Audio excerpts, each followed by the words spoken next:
예수님께서는 이제 예루살렘에 들어가시고 이제 곧 십자가의 죽음을 눈앞에 두셨습니다. 그 전날 예수님은 제자들과 함께 유월절 만찬을 하고 있습니다. 예수님께서는 제자들에게 떡을 떼어주시면서 받아 먹으라, 이것은 너희를 위하여 주는 내 몸이라, 이렇게 말씀을 하셨고, 또 잔을 주시면서 이 잔은 내 피로 세우는 새 언약이라, 이렇게 말씀을 하셨어요.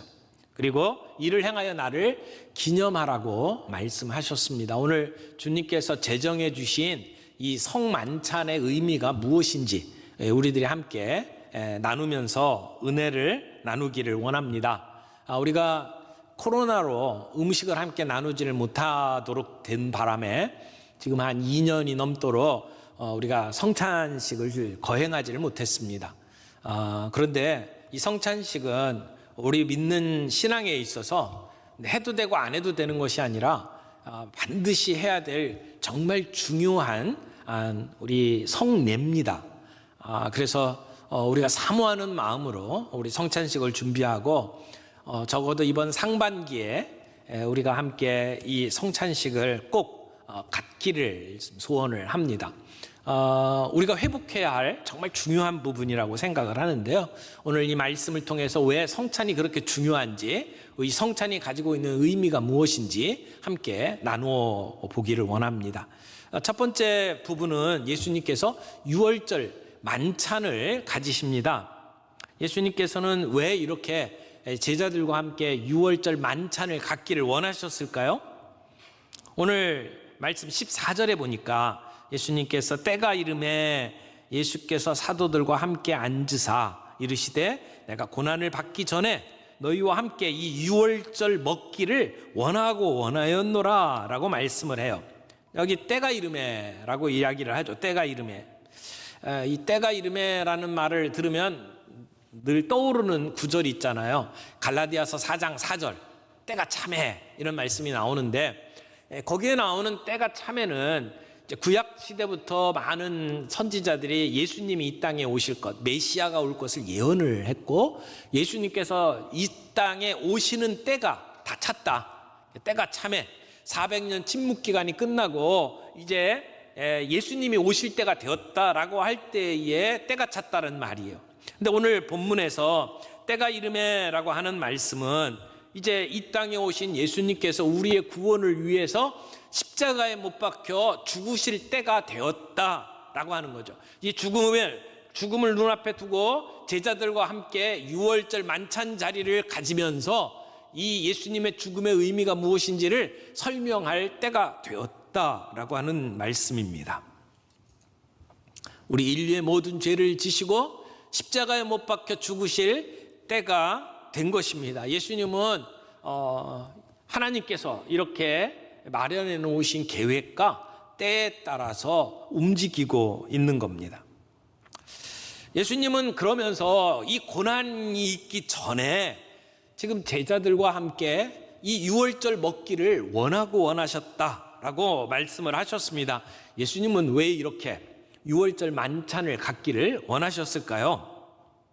예수님은 때가 되면, 유월절 때가 되면 늘 이런 시간들을 가졌을 텐데, 이런 시간을 통해서 이 유월절의 참된 의미가 무엇이고 예수님께서 새로 제정해 주시는 이 성찬의 의미가 무엇인지를 예수님은 가르쳐 주기를 원했던 겁니다. 지금까지 유월절을 통해서 양을 잡아서 하나님께 제사를 드렸던 것은 불완전한 제사였어요. 그러나 예수님은 그 그림자와 같던 유월절의 의미를 자신의 몸을 통해서 완성시키시고, 이제는 유월절이 패하고 새로운 유월절, 성만찬이 이루어지는 새 절기를 우리에게 주시기 위해서 이 시간을 갖기를 원했다는 겁니다. 여러분, 원래 유월절이 어떤 절기입니까? 이스라엘 백성들이 애굽에서 400년 동안 종살이 하다가 해방된 날을 기념하는 날이죠. 그때 노예로부터 하나님께서 해방시키실 때에 유월절을 거쳤습니다. 유월이라고 하는 것은 패스오버, 이렇게 건너뛰었다, 그런 뜻이잖아요. 죽음의 천사가 이 이스라엘 백성들, 양의 피로 이렇게 문지방에 바른 이스라엘 백성들은 건너뛰었다, 죽음을 피했다는 것이죠. 그래서 이날에 모든 사람들이, 온 가족이 함께 모여서 쓴 나무를 먹고, 그리고 무교병을 먹고, 그리고 양을 잡아서 양을 함께 먹었습니다. 그러면서 애굽에서 받은 고난, 그리고 그 고난 가운데 우리를 구원해 주신 하나님의 은혜를 함께 감사하는 그러한 시간을 가졌습니다. 그러나 이 유월절은 그것을 기념하는 것으로 끝나지 않습니다. 장차 영원한 유월절의 어린 양 되신 예수님께서 우리를 구원하신 것을, 우리를 하나님 나라의 백성으로 삼으신 것을 기념하는 예표가 됩니다. 그래서 예수님께서는 이 유월절 행사를 마치시고 예수님은 유월절의 어린 양이 되어서 우리를 위해서 십자가에 못 박혀 죽게 되는 것입니다. 원래 유월절이 노예 생활에서 자유를 얻은 것을 이야기를 한다면, 예수님의 십자가는 죄의 노예되었던 우리가 구원받는 것을 의미하는 것입니다. 유월절 어린 양의 피가 죽음으로부터 바로로 말미암아 죽을 수밖에 없는 그 상황 속에서 이스라엘 백성을 건져냈던 표라고 한다면, 예수님의 피는 우리 모든 죄인들을 그 죄 가운데 건져내시는 구원의 표가 됩니다. 이스라엘 백성들이 애굽에서 나와서 가나안 땅으로 간 것처럼 우리는 이 죄악의 세상 속에서 건짐받고 하나님 나라의 백성으로 살아가게 됩니다. 하나님께서는 이 유월절을 통해서 애굽을 심판하셨듯이 예수 그리스도의 이 십자가를 통해서 하나님은 사탄의 머리를 짓밟으셨습니다. 때가 이름에 예수님은 제자들과 함께 이 유월절 만찬을 함께 가지시면서 오늘 그 유월절의 의미를 우리에게 알려주시기를 원하셨던 것입니다. 그런데 그렇게 중요한 유월절인데 왜 우리는 오늘 유월절을 지키질 않습니까?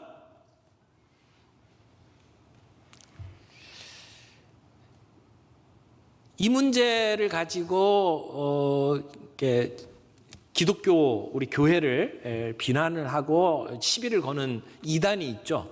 하나님의 교회라고 하는 이단입니다.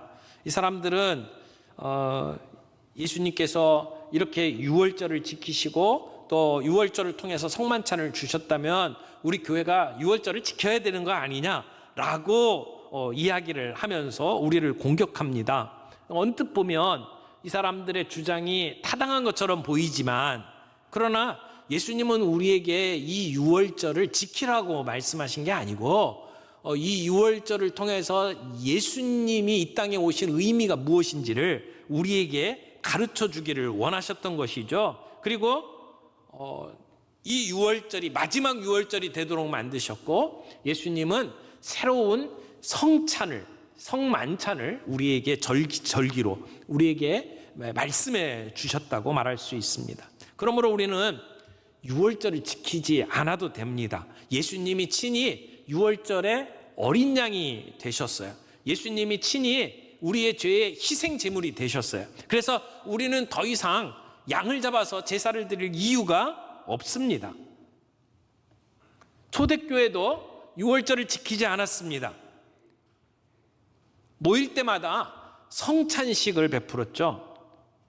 누군가가 여러분에게 다가와서 유월절을 지키지 않는 교회는 바른 교회가 아니다, 이렇게 이야기를 한다면 이 사람이 이단이구나, 이렇게 생각을 해야 될 겁니다.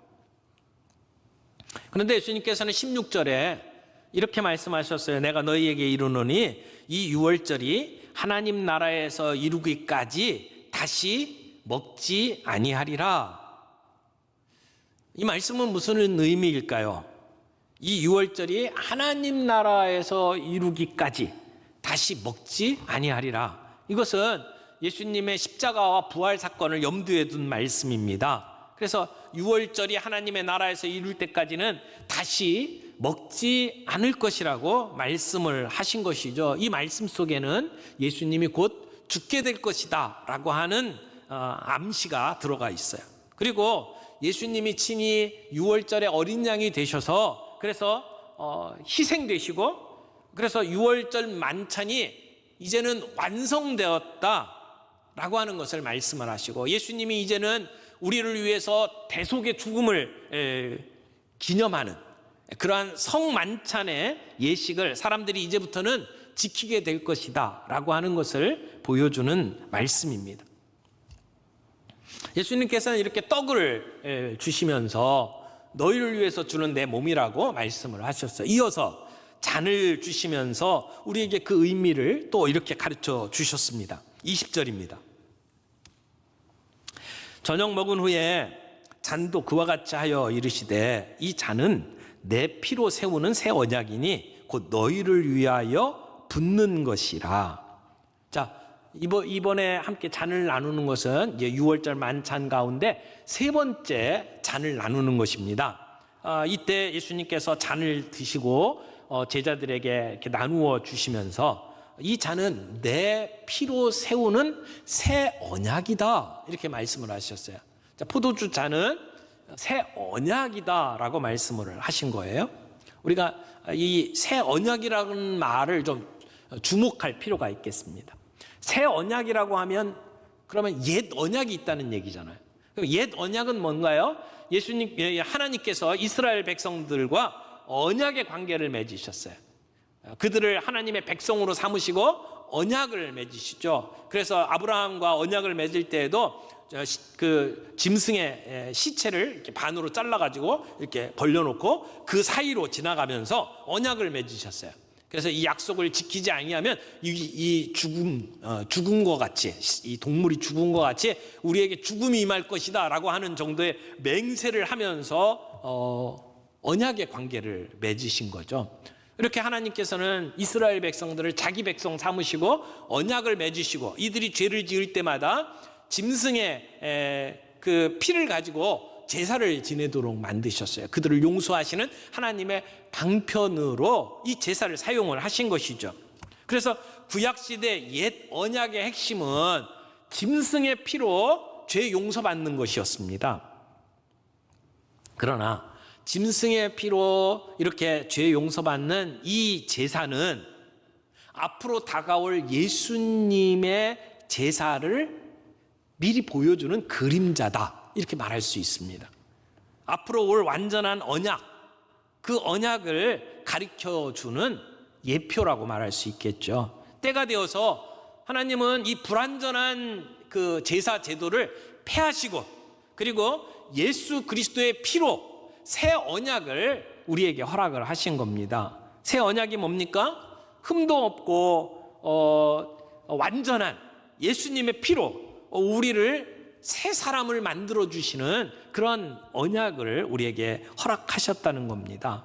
그래서 믿음으로 말미암아 구원을 얻는 관계, 이것을 새 언약이라고 말을 할 수 있겠죠. 주님은 이렇게 우리에게 예수 그리스도의 피로 말미암아 새 언약을 맺도록 해주셨어요. 예수님께서 우리를 대신해서 피 흘리심으로 말미암아 우리의 죄를 사해 주시고 우리를 주님의 백성 삼아 주셨다라고 하는 것이죠. 그래서 사도 바울은 이 사건을 이렇게 노래를 합니다. 그런즉 누구든지 그리스도 안에 있으면 새로운 피조물이라. 이전 것은 지나갔으니 보라 새 것이 되었도다.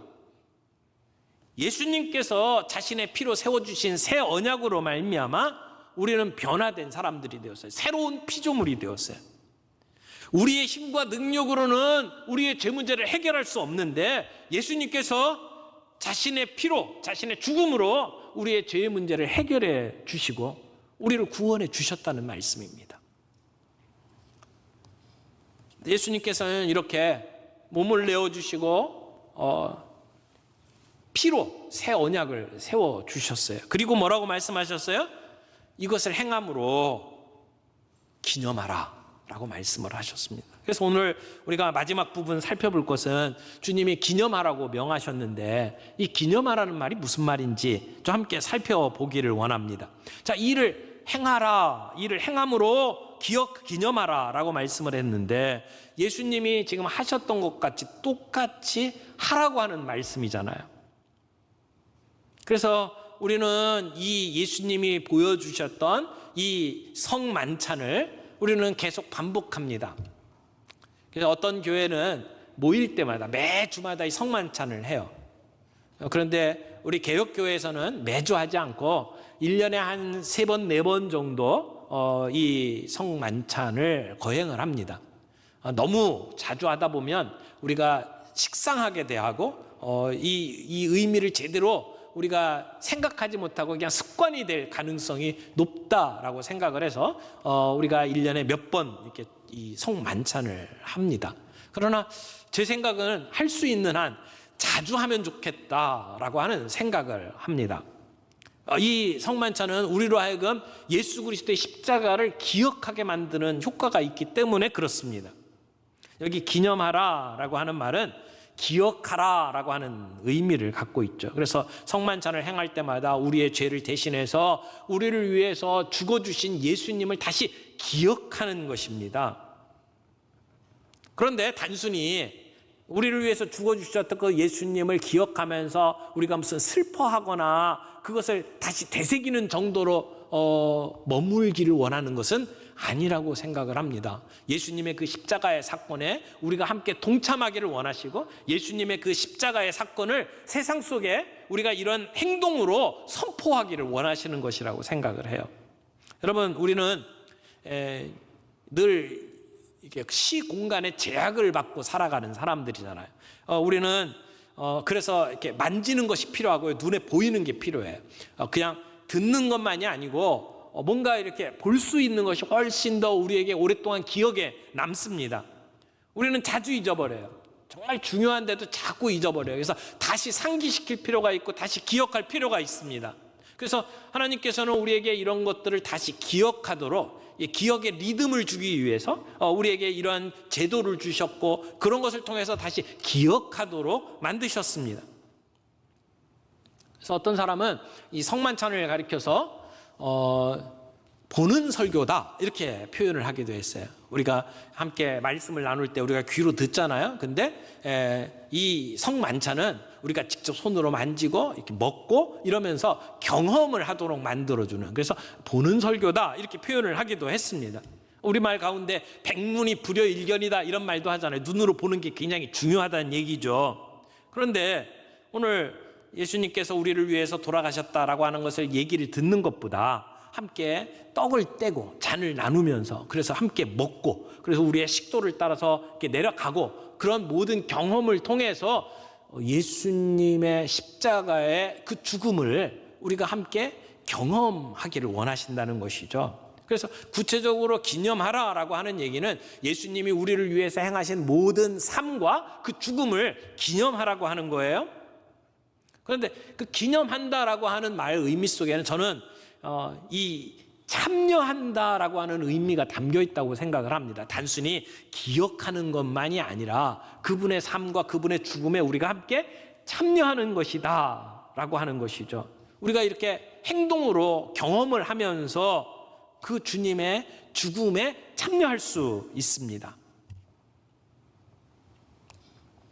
우리가 이렇게 떡과 잔을 함께 나누는 것은 우리의 행동을 통해서 믿음을 표현하는 것이기도 합니다. 여러분, 내가 그리스도와 함께 십자가에 못 박혔나니 그런즉 이제는 내가 산 것이 아니요 오직 내 안에 예수께서 사신 것이라. 우리가 함께 성만찬에 참여함으로 말미암아 예수님의 그 죽음의 순간에 우리도 함께 죽는 거예요. 함께 참여하는 거예요. 주님이 부활하셨을 때 그것은 단순히 주님만의 부활이 아니라 우리 모두의 부활이 되는 것이죠. 우리가 함께 성만찬에 참여하는 것은 우리의 삶도 그렇게 되기를 원합니다. 주님의 죽음에 우리가 함께 참여합니다. 이렇게 고백하면서 참여하는 것이라고 생각을 해요. 주님이 이 땅에 오셔서 성육신하셔서 낮아지셨어요. 그리고 십자가에 못 박혀 죽으셨어요. 거기까지 가셨어요. 뿐만 아니라 주님은 부활하셨고 승천하셔서 하늘의 영광을 가지신 분이에요. 오늘 우리가 그 주님의 죽음에 함께 참여함으로 우리는 그 주님의 고난 속에 동참하는 것이고, 우리는 그 주님이 가지신 영광의 자리에 함께 참여하는 존재가 되었다는 것이죠. 그런데 우리가 이 성만찬에 참여하는 것은 기억하는 것이고 참여하는 것뿐만 아니라 사실은 선포의 의미가 있습니다. 고린도전서 11장 26절에 이렇게 얘기해요. 너희가 이 떡을 먹으며 이 잔을 마실 때마다 주의 죽으심을 오실 때까지 전하는 것이니라. 우리가 성만찬에 참여하는 것이 전하는 것이니라 라고 이야기를 해요. 사도 바울은 예수님께서 전해주신 대로 제자들과 함께 나누었어요. 그래서 똑같은 일을 행했어요. 성만찬을 함께 거행하는 것은 예수님의 죽으심을 선포하는 것이에요. 다른 말로 이야기하면 성찬신 때 우리가 떡과 잔을 나누는 것은 선교행위다 라고 하는 것이죠. 그 구원의 의미를 주님이 오실 때까지 우리가 전하는 것이라고 이야기를 합니다. 그러므로 예수님의 십자가의 사건은 과거의 사건이 아니에요. 오늘 현재에도 계속 우리들에게 재현되는 것입니다. 유월절이 하나님의 백성들을 애굽에서 건져내신 것을 기억하는 것처럼 오늘 우리들이 함께 식사를 나누고 함께 잔을 나누는 것은 하나님께서 이 예수님의 십자가를 통해서 우리들을 해방시키시고 그리고 우리를 구원하신 것을 우리가 기억하고 예수님의 그 십자가의 죽음의 자리에 우리가 함께 참여함으로 내가 그리스도와 함께 죽고 다시 사는 것을 선포하는 것입니다. 주님이 우리에게 베푸신 은혜가 어떤 것인지를 우리가 이런 퍼포먼스를 통해서 행동을 통해서 세상 속에 증거하는 일이라는 것이죠. 뿐만 아니라 이 성만찬을 할 때마다 우리가 잊지 말아야 될 것은 우리가 하나다라고 하는 것, 우리가 연합된 존재다라고 하는 것을 우리가 잊지 말아야 합니다. 여러분, 떡을 나눌 때에 원래 이 빵을 이렇게 하나를 가지고 이렇게 떼어서 나누죠. 우리가 성찬식을 할 때는 많은 사람들이 불편하지 않도록 이렇게 잘라놓고 그리고 조각을 이렇게 가져가는데 실제는 이 빵을 이렇게 떼는 거예요. 부숴서 그래서 함께 나누는 거거든요. 이 말씀의 의미가 뭐냐면 우리는 원래 한 몸이었다는 거거든요. 그래서 성찬식을 할 때에 우리가 생각해야 될 것은 우리는 하나님께서 한 몸으로 만드셨다. 그래서 우리는 서로 사랑하고 돌봐야 될 존재다라고 하는 것을 다시 상기하는 그러한 시간이라고 말을 합니다. 그래서 서로 돌아보아 사랑과 선행을 격려하는 시간입니다. 그래서 서로 짐을 나누어지는 시간입니다. 성찬식을 거행함으로 말미암아 우리가 서로에게 불편했던 감정을 털어놓고 그리고 서로 용서하면서 다시 하나가 되는 시간이 성만찬의 시간이다, 이렇게 말할 수 있습니다. 사랑하는 성도 여러분, 우리가 여러 가지 어려운 상황 속에서 제대로 성만찬을 거행하지 못했지만 우리가 바로 이 성만찬을 회복할 수 있기를 바랍니다. 우리가 이것을 거행함으로 말미암아 하나님이 우리에게 부어주시는 놀라운 그 은혜를 우리가 함께 누릴 수 있는 시간들을 갖기를 원합니다. 오늘 말씀을 맺겠습니다. 주님이 유월절 만찬 자리를 가지시면서 제자들에게 의미를 다시 가르쳐 주기를 원하셨습니다. 그러면서 첫 번째 성찬식을 거행해 주셨죠. 빵을 나누어 주시면서 너희를 위해 주는 내 몸이다. 잔을 나누어 주시면서 이 잔으로 새 언약을 세웠다 말씀을 해 주셨습니다. 그리고 이를 행함으로 나를 기념하라. 우리는 주님께서 나를 위해서 베푸셨던 그 사랑의 역사를 다시 되돌아보고 다시 회상하고 기억해야 합니다. 동시에 그 주님의 십자가의 죽음 속에 내가 함께 죽고 주님과 더불어 살아나는 그러한 참여하는 성도들이 되어야 할 겁니다.